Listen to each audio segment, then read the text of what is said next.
Okay, so we have another version 2.0 overview, and this is actually going over all the events and rewards for those events that are coming out next week. Again, on February 6th should be when 2.0 actually starts. But Pom is bringing you an update on all the new events coming in version 2.0. I do have this pulled up here already, and we'll take a look here at exactly everything that's going to be happening. I think this is the big image again. No, just separate images, but that's fine. Okay, let's take a look here. So, another set, I'm gonna have a calculator. I'm gonna add up all the jades that we're gonna be getting. They do actually bring up a lot of the jades that we're getting with each of these events here. So, Trailblaze mission, Long Day's Journey into the Night, permanently available after version 2.0. Penacony, the Land of Dreams is a hedonistic paradise where countless dream chasers gather.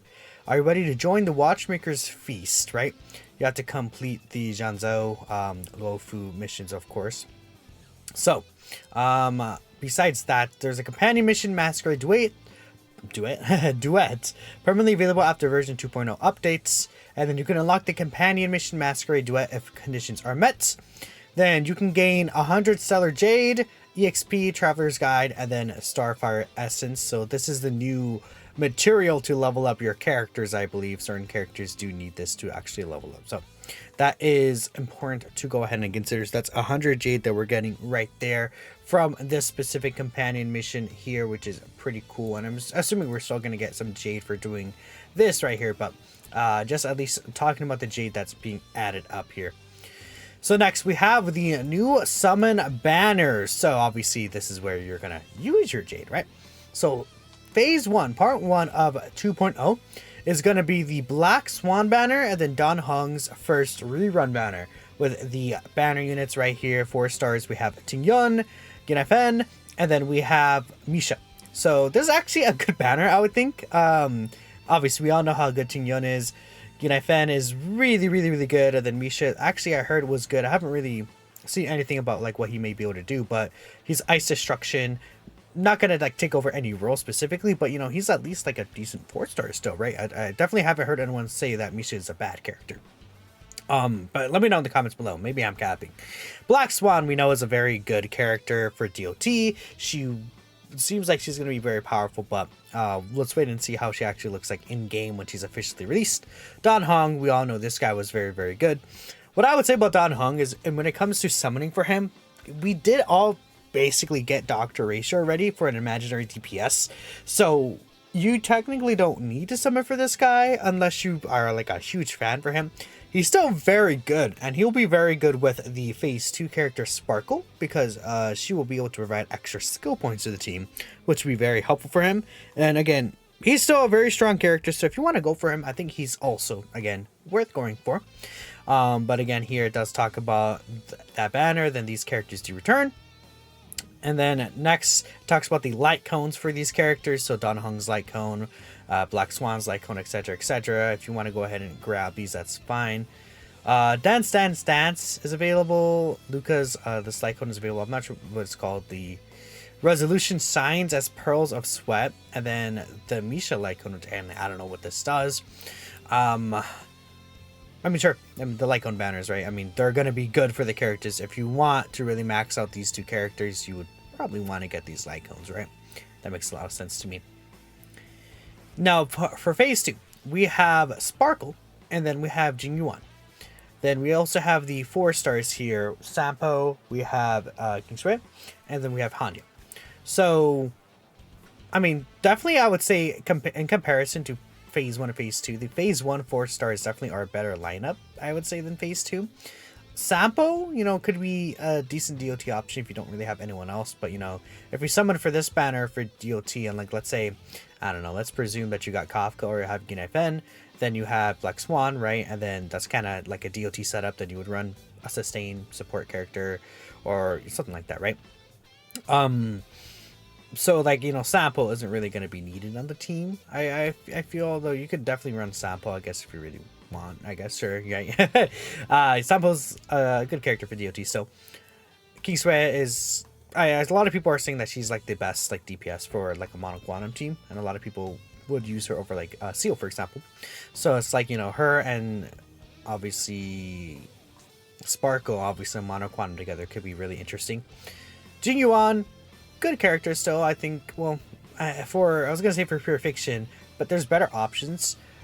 Jing Yuan, you know, again, if you think he's cool, you can definitely get him. I mean, at the end of the day, any character could be like most content in the game anyways, I feel like. Or at least there are certain pieces of content where characters can excel. So, yeah. Actually, I'm a lot in line with y'all. I don't know much about Hanya, so I don't want to speak on how good or bad she is, but let me know.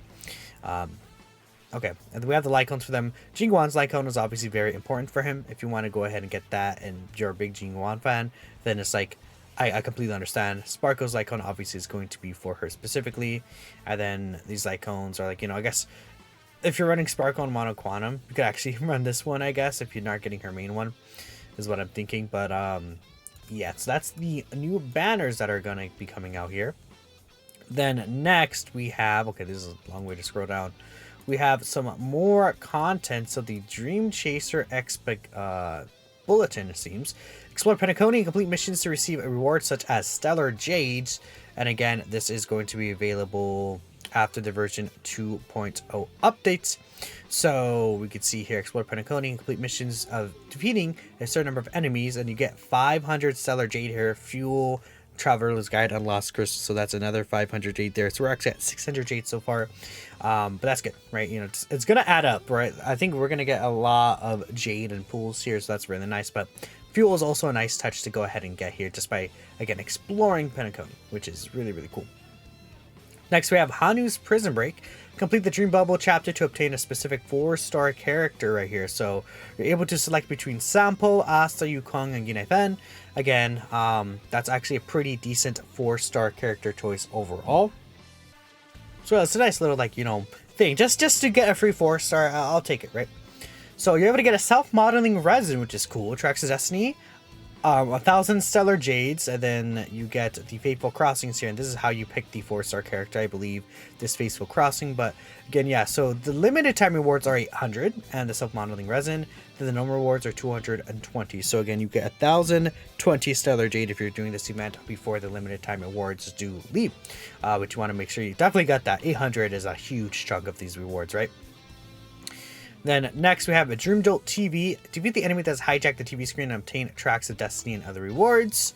During the event, 5 televisions will have their broadcast signals intercepted and become available across 5 days. Defeat the Mastermind and then get a Tracks of Destiny, 500 Stellar Jades, Relic Remains, and then Traveler's Guides and other rewards. So that is another 500 Stellar Jade right there. So in total, we're at 2,120 Stellar Jade.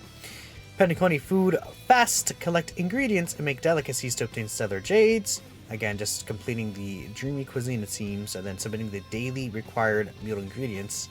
You get another 500 Jade, and then these are, again, I believe these are also level of material. Something like that, right? But here you go, getting another 500 Jade right there. And then that is it for this specific section. Let's move on. Next, we are able to see... right here, the check-in event. So again, this is really good. We're getting 10 wishes just for logging into the game. Literally just 10 wishes. Log into the game and you get a free multi-summon, which is really, really good. And I think this is, again, an awesome gift from Star Rail. And we still have the 10 passes from logging in over a week. So in the span of the first week, you're just getting 20 passes just for literally logging into the game. That is the equivalent of 3,200 Jade. So we're going to go ahead and I won't add the Jade to the count, but we're just going to keep in mind that we're also getting the 20 free passes. Just to keep that in mind, those 20 free passes are 2 free multis on top of everything else we're getting. And again, you just have to log in for the entire week. Planet Fisher is back. That's going to be on the 22nd. So during the event, Trailblazers can challenge some of the universe to receive double rewards. We know how this works, right? So double rewards in the I forgot the name on the top of my head. Some of the universe, right? I just said it. I'm so silly. Garden of Plenty from the 16th of March. So that is actually a long time away. Okay. But you're able to complete Golden Calcs and then Crimson Calcs to receive double rewards. So that's going to be good for the new, like, Calxes that are going to drop with the new, like, you know, character materials that you have to farm, right? Everything like that. Nameless Honor. So during the event, travelers can increase the level of Nameless Honor to obtain rewards such as 5 Star Rail Pass. Okay. self-modeling resin, and then tracks Destiny 2. Okay, well that's the same thing actually. Okay, now the same as always. I thought there's something that they're adding when like, no, that's just what we already have. Yeah, okay, that's what it is. So again, that's obviously, this is depending on if you're getting the nameless glory, right? But that is the same as always. But these are cool. I like the little stickers, right? If you get the nameless pass, again, obviously you just get the like 880 jade, I think, in total right here, because it's 206.80. Cool. Herder's bundle is getting, I guess, updated, or these are just new bundles. So Traveler's Guide 220, Refine Aether 15, and then 60,000 credits for 330 shards. Nope. Universal Path Material Tears of Dreams 150, credit 60,000, shards 660. Nope. I mean, maybe, but no. I would have to think about that exact math in my head, but most likely no. Like, no, I'm thinking no. And this, no. Yeah, no, these herder contracts suck. They suck. They're very bad. They're very, very bad. But unless you're like, again, mega whale, it's like you can get value out of that if you really spend a lot. But that is everything. That's all the events coming for Star Rail version 2.0. Let me know what you guys are thinking. So that is a total of 2,620 jade just from all the events that are dropping pretty much the first day, and that's not counting like any chests or anything like that that's going to be introduced. And of course, we're also getting the 20 free wishes in the first week, so we're getting basically equivalent of 5,820 jade in the first week, more or less, right? I believe all the events should drop like in the same week or so, right? Like after version 2 update drops from the 8th, right? So that's still the first week and everything like that. This is from the 29th actually, so this one is actually near at the end of the month, to be fair, and that is 500 jade. So over 5,000 jade essentially from the first 2 weeks. So pretty cool. Let me know who you guys are going to summon for, by the way, between Black Swan and Sparkle, maybe. Yeah, neither, whatever. I'm done. Peace out.